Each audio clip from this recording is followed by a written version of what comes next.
Advent 7, Chipmunk. In the sheltered south corner of my doorway, where the sun has kissed away the snow, I hear a chirp, chirp, chirp, chirp, pointed as a metronome. Ticking items off some list, a chipmunk sits up tall on the warming cement slab. I try, peanut offering in hand, to ease the latch open soundlessly, but the chipmunk jerks, spins, and vanishes down his hole. The cement slab is sinking on the side fronting the door, thanks to this burrower. His tunnel works clearly start at my door, but who can tell where they go from there? With 4-paw feet, half the size of paper clips, he's dug down maybe 4 or 5 times the length of his body and out as far as a 2-story house is tall, though not that straight.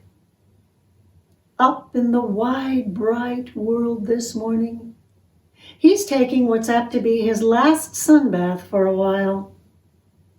Winter is about to settle its cold bulk for a 3-month stay, banishing the chipmunk to his basement. Unlike his cousins, squirrels at home in the trees, he would freeze above ground. Even in the insulated earth, he survives only by careful calculation. Compulsively, all fall, he packed his cheek pouches with nuts and seeds and sped to rooms he'd hollowed out along the sides of his tunnel. Pantries, holding altogether up to a bushel of winter provisions. He keeps inventory, working for variety. If one sort of seed spoils, he wants plenty of other sorts. Such a well-stocked pantry, though, is a magnet for thieves in the beneath. And so, above ground, he's stored more reserves, hiding them from hungry thieves there, too. He will keep up his gathering, storing, inventorying, above ground, below ground, relentless, never sure of enough, until finally the cold says, stop or die. Then he'll slip down through his tunnel to a leaf-lined sleeping chamber and ball up. His restless heart slows from 350 beats per minute to 15. He barely breathes. His body cools. If a weasel should find him so, he will be dead before he knows what bit him. Awake, he can likely escape.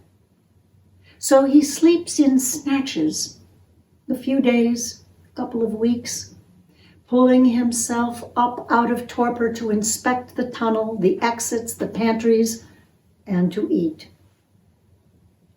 If provisions seem low, he might pick a warm day and pop up briefly to raid a bird feeder or find one of his above-ground stashes, which means risking a hawk or cat watching for dark stripes against snow. So he considers staying put and saving food by sleeping a longer stretch. But that gives the weasel better odds. Also, he has to consider how long this winter might last and how to save food for spring, whenever that comes, so he'll be strong enough to pursue a mate. A tiny master of risk assessment, he calculates and recalculates all winter long. There's no formula, no groupthink to fall back on. Flexibility is all.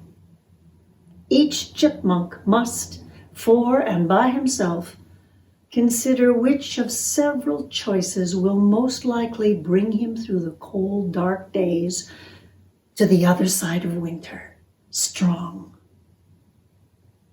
He must do this continually, with no guarantees. Today, heart beating fast, he makes today's choice.